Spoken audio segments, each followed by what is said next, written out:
being turned away from the coolest club in town, but banished to the eternal torments of hell. As we learned in our discussions about the philosophy of religion, when the stakes are eternal, it's only reasonable to get a little nervous about what's basically the ultimate final exam. But if it makes you feel any better, many philosophers have believed and still believe that death is nothing to fear.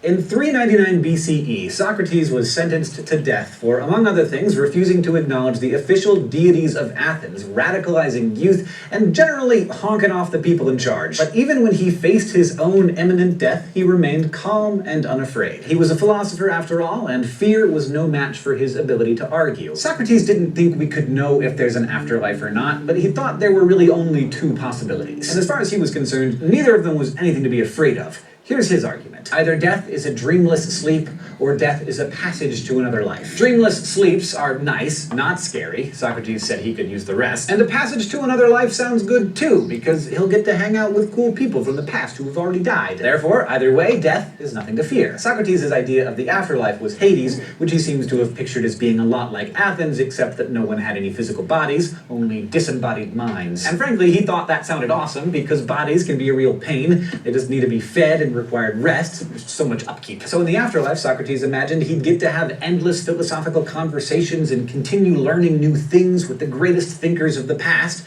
and they wouldn't have to take a break to eat or sleep or pee. Now, Socrates recognized that although his favorite activity, philosophizing, didn't require a body, some things do, and if all of your favorite pastimes are physical, you might find the afterlife disappointing. That's why Socrates recommended spending your life looking after your mind, cultivating that part of you that you'll get to keep forever, if there's an afterlife. If you do that, when the time comes for you to die, you'll actually see death as a benefit, because you won't be troubled by bodily things while your mind will be in top form. But what if there isn't an afterlife? What about that dreamless sleep that Socrates spoke about? Isn't total annihilation of the self like the scariest thing there is? Ancient Stoic philosopher Epicurus didn't think so. He lived about 100 years after Socrates and rejected belief in an afterlife altogether. Instead, he said, we are just our bodies and nothing more. But still, he didn't find death scary. Here's his argument. Death is the cessation of sensation. Good and evil only make sense in terms of sensation, so death is neither good nor evil. Epicurus was convinced that things are only evil or bad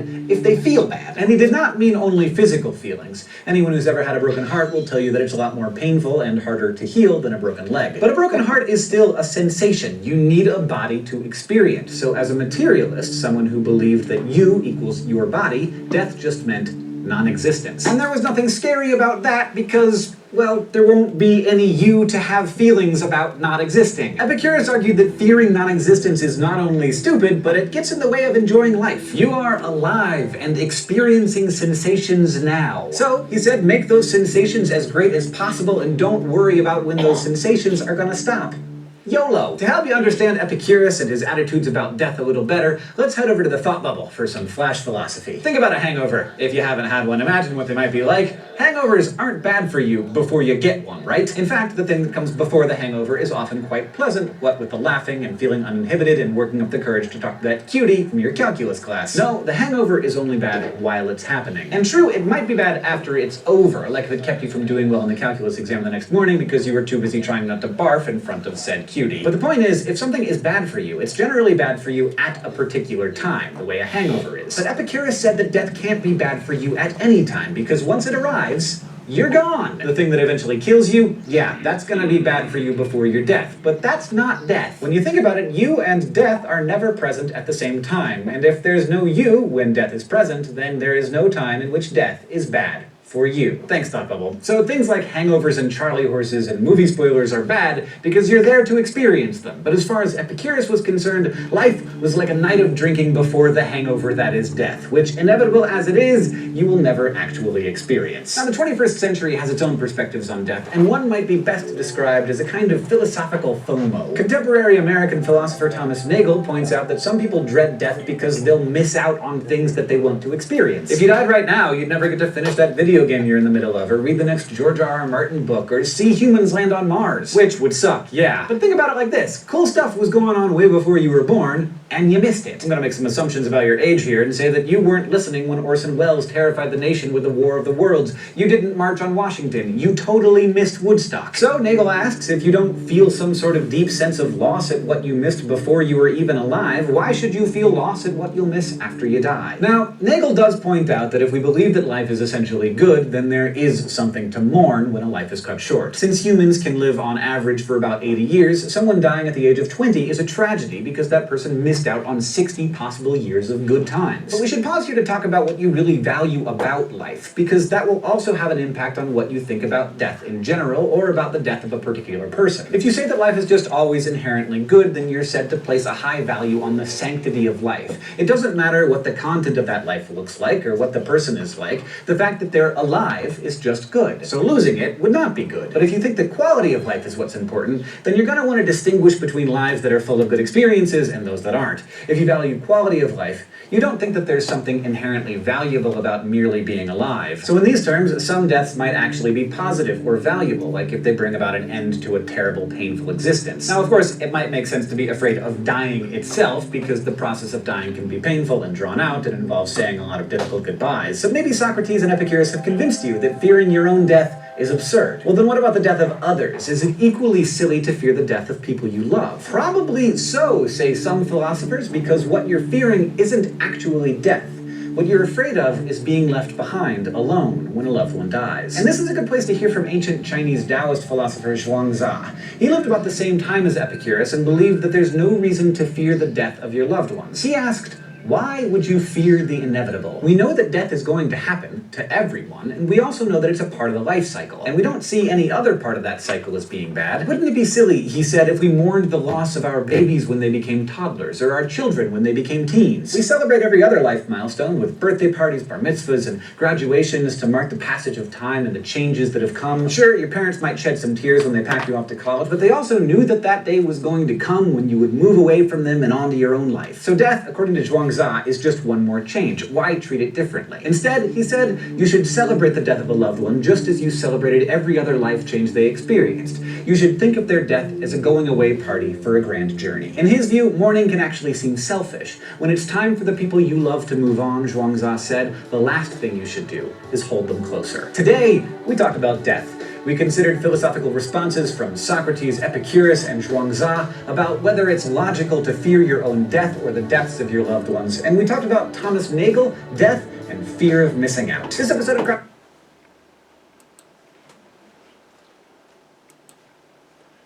Right, Bismillahirrahmanirrahim. So death is, according to him, is neither good nor evil, because they believe that because they are materialist, your body is you. Once your body gone, you are gone. That's it.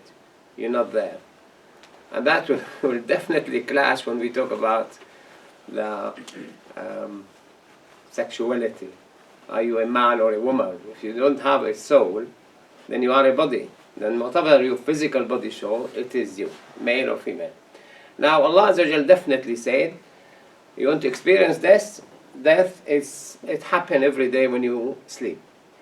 So Allah يتوفى الأنفس أعوذ بالله من الشيطان الرجيم بسم الله الرحمن الرحيم الله يتوفى الأنفس حين موتها. The anfus here is the souls. Once the spirit inside the body, it's called soul.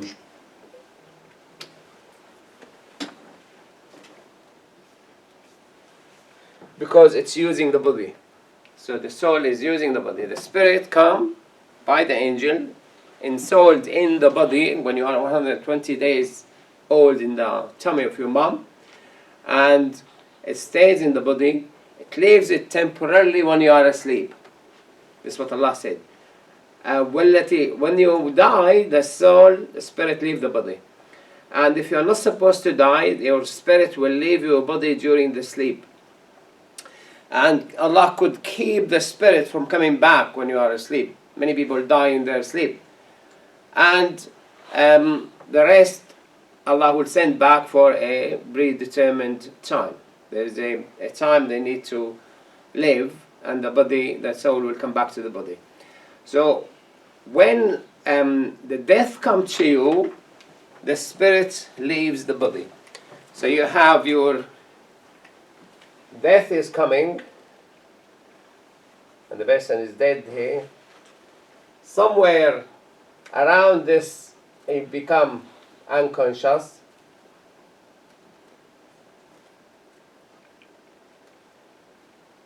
And while unconscious, somewhere here, the spirit leave the body.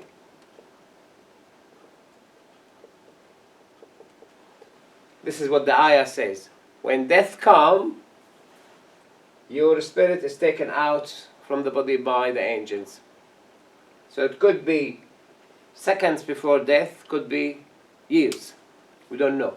Some people might be in vegetative state for years, and the soul could have left the body, or the soul still in the body. But we don't have any instrument to know whether the soul has left the body or not.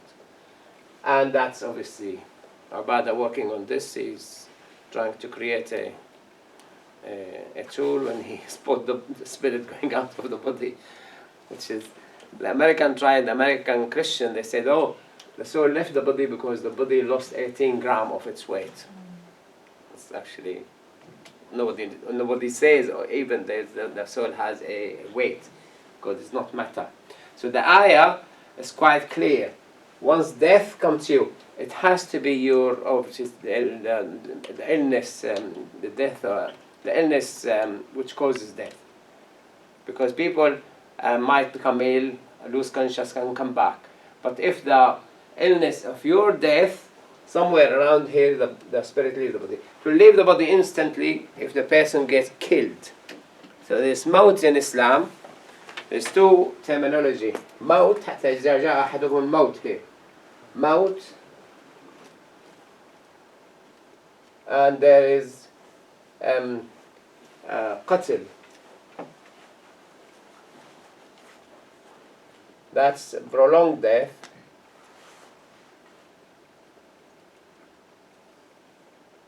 And that's instant death. Instant. Somebody shot in the heart, and somebody shot in the brain stem, and he died suddenly. And that will, obviously, the spirit will leave the body instantly. The spirit will always leave the body when the body becomes unusable. We always say to people in the medical ethics that your body is the car,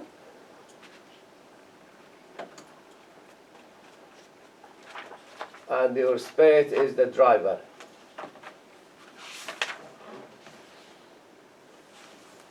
So the soul comes to the body to drive the car, and the soul leaves the body once the car is unusable anymore. The spirit could stay in the car if the car is losing, lost a tire, it lost the roof, it lost the bonnet, it lost a steering wheel or something. Yeah, you could damage yourself, but you're still in the car. But once the car is not usable anymore, you leave the car, kick the car, and go. And that's what the spirit will do. So that's quite clear in the Quran. The difference he doesn't like to talk about, that no, once you die, it's not the end of you. It's actually things happen. Because the angels will come and start talking to the person dying. The one who's dying and who wasn't doing as Allah wants him, he was not worshipping Allah, he was following other people's views and whatever. There would be a dialogue between them and the angels. They would say, we were unjust because we were oppressed on earth. And the angels will say, why didn't you leave? Now the Jew, they want to leave Britain because they don't want their children to have RSE education. That could be Islamic. If you're forced to disbelieve, you're forced to behave opposite to your religion, the angels say you should have left, immigrated. So it would be mass immigration from Birmingham. All the Pakistanis will go to Pakistan, and the Arab will go to. But that, if you have no way to change, you must leave. And you should see the angels, what they do when the people dying, they will hit their faces and their back and say to them, taste the taste of the fire. The punishment starts straight away after death, and will continue, we will see in a minute, day and night until the day of judgment. So the reward will start straight after death, and the punishment starts straight after death. ولو ترى إذ الظالمون في غمرات الموت والملائكة باسطوا أيديهم أخرجوا أنفسكم اليوم تجزون عذاب الهون. So the angels will get out of your body, there will be a dialogue. Get out of the body. Today you will be punished for what you refuse to believe in, the bad things you've done, and because you were so arrogant. And this ayah is clear that the disbelievers will be exposed to the punishment in the hellfire, in the fire, because the grave, the Prophet ﷺ said, it's either a piece of paradise or a hole from hell, a piece from hell.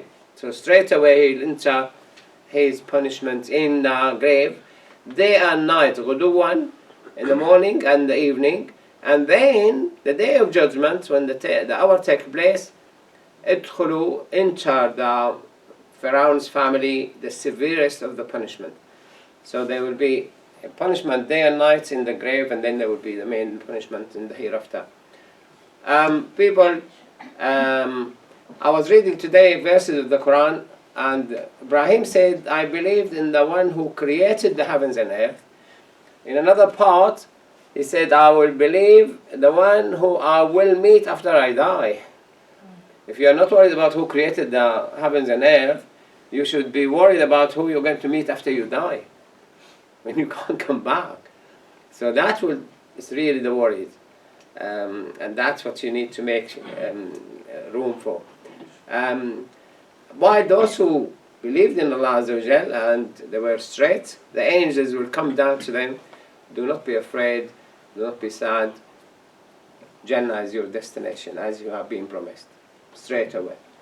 And they will take them to paradise, show them their places in paradise. If they are supposed to stay in paradise, if they are martyrs or prophets, and they stay, otherwise they come down to earth, nearer to their grave. And the kafirin will be shown their place in hell. Now paradise above the 7 heavens, hell below the first heaven. So hell is below the first heaven, paradise above the 7 heavens. And then الذين تتوفاهم الملائكة طيبين يقولون سلام عليكم. They will be welcomed by the angels. They will be greeted like red carpet and VIP treatment. Enter paradise for what you have been doing. So straight away you get the enjoyment if you believe in Allah Azza wa Jalla.